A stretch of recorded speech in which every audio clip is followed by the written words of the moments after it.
पहली बात तो राजनीति टीवी में आपका स्वागत है। बहुत बहुत धन्यवाद। ये बताइए आपके दिल में ऐसा क्या आया कि आपने राजनीति में कदम रखा और कब से आपने कदम रखा राजनीति में? देखिए, सही मायने में हमारे राजनीति में सक्सेसफुल 2012 से हुई है। मैं 2012 में नगर पंचायत डुमरिया में 2008 में नगर पंचायत बना। जब पहली बार आम चुनाव हुआ, मैं डुमरिया में वार्ड नंबर 4 से सभासद का चुनाव लड़ा और डुमरिया की जनता ने इतना बड़ा जनादेश दिया कि मैं बस्ती मंडल में ऐतिहासिक वोटों से जीतने वाला पहला सभासद था। वहाँ से जब जनता का आशीर्वाद प्राप्त होता गया, जनता का जन समर्थन मिलता गया, वही मेरी ताकत बनी। और उसी ताकत ने मुझे 2017 में नगर पंचायत अध्यक्ष के लिए मुझे उत्साहित करके मुझे नगर पंचायत के अध्यक्ष का चुनाव लगाया। आप लोगों के आशीर्वाद से ठीक है, चुनाव में हार गया। मैं जनता के जनादेश का सम्मान करता हूँ। चुनाव हार गया लेकिन मैं हिम्मत नहीं हारा। मैं 5 साल तक निरंतर संघर्ष करता रहा, चाहे वो एनआरसी का मुद्दा रहा हो, CAA का मुद्दा रहा हो, चाहे वो महंगाई का मुद्दा रहा हो, चाहे वो बेतहाशा बढ़ती हुई पेट्रोल और डीजल का मुद्दा रहा हो, किसानों के ऊपर जो अत्याचार हुए उसका मुद्दा रहा हो। हम लोगों ने यहाँ से लेकर सड़क से लेकर के जिले से लेकर तहसील तक हम लोगों ने हमेशा घेराव करने का काम किया है, शासन और प्रशासन के खिलाफ लड़ने का काम किया है। वहाँ से मुझे ताकत मिलती रही, वही मेरा हौसला है। और ख़ास करके जो जनता का आशीर्वाद और जनता को जो जन समर्थन मिलता रहा, वही मेरी ताकत है। उन्हीं की ताकत के बलबूते पे मैं चुनाव लड़ रहा हूँ। इस बार आपको बसपा ने टिकट दिया, बहुत भरोसे के साथ टिकट दिया कि हमारा प्रत्याशी जीत कर आएगा, यहाँ से सिकंदर होगा, उसके सर पर ताज होगी। तो ये बताइए उनके वादे पर किस तरीके से आप खरे उतरेंगे?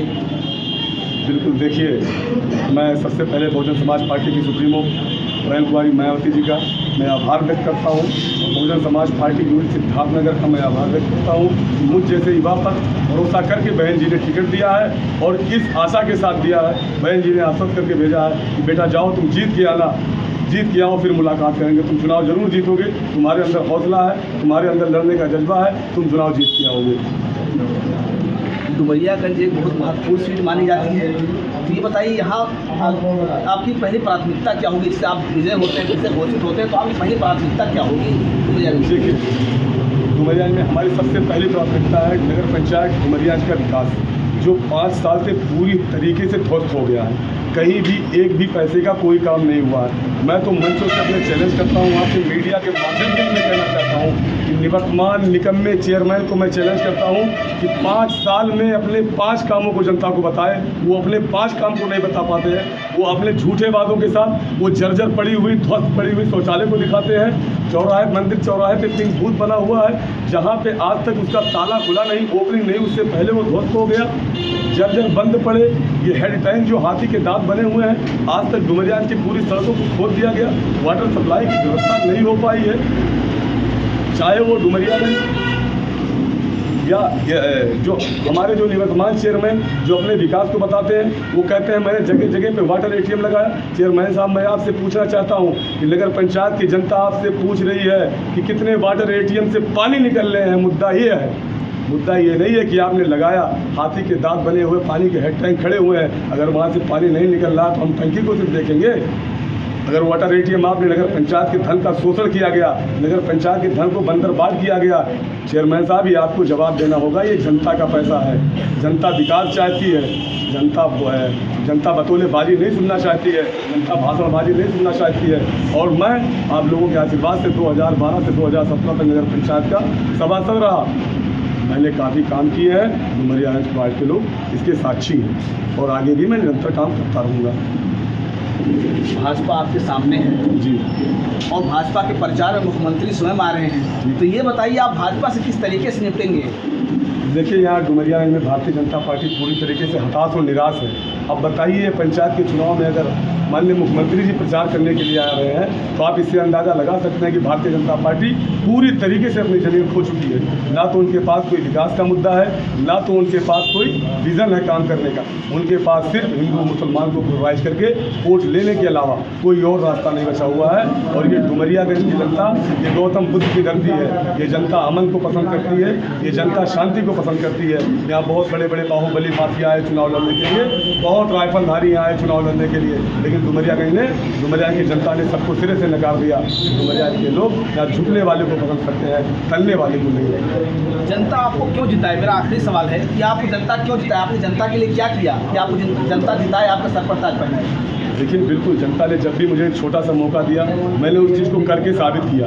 ये कहने की चीज़ नहीं है। मैं अभी तो बहुत बड़ा, मेरा कोई पॉलिटिकल बैकग्राउंड तो था नहीं, मुझे तो विरासत में मिली नहीं है। आप लोगों के आशीर्वाद से, इन युवाओं के प्रेरणा से और इन लोगों के जोश से मैं राजनीति में हूँ और मुझे कोई विरासत में नहीं मिली है। मैं अपने संघर्ष के बूते पे, अपने साथियों के संघर्ष के बलबूते पे मैं यहाँ खड़ा हूँ जो आपके सामने बोल रहा हूँ। मेरी ताकत डुमरियागंज की आवाम है और मुझे तो अभी तक कोई पद मिला नहीं। मैं 2012 से 17 तक सिर्फ एक छोटा सा सभासद था एक वार्ड का, लेकिन मैं चैलेंज करता हूँ फिर भी डुमरियागंज के निवर्तमान निगम में चेयरमैन को मैं चैलेंज करता हूँ कि डुमरियागंज की जनता उनसे सवाल पूछे कि मैंने जितना एक वार्ड का विकास किया है, अगर वो पूरे नगर पंचायत का उतना विकास किए हो तो वो जनता के बीच में अपने विकास के कामों को बताएं।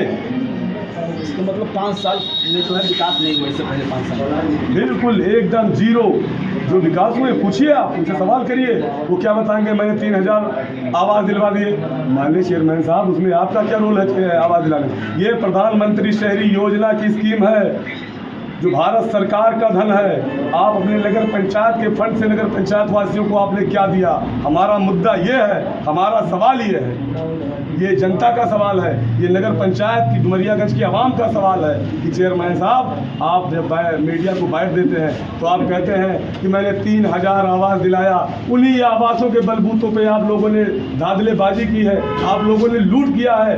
आप डुमरियागंज की गरीब आवाम से पूछिए जिनको ये प्रधानमंत्री शहरी आवास योजना का लाभ मिला है, किसी से 30,000, किसी से 50,000, किसी से 25,000, किसी से 20,000 लोगों ने दबाव बना के लोगों से पैसा लिया है। उसके बाद लोगों को पात्र बनाया गया है। तो ये जो प्रधानमंत्री शहरी आवास योजना है, इसमें एक बहुत बड़ा स्कीम किया गया, बहुत बड़ा घोटाला है। लोगों ने लूटा है गरीबों को। 2.5 लाख रुपया गरीबों के खाते में आने के बजाय खाते में पहले किस्त आती थी तो वो माननीय चेयरमैन साहब, उसके बाद गरीब जनता को उसको पैसा फिर।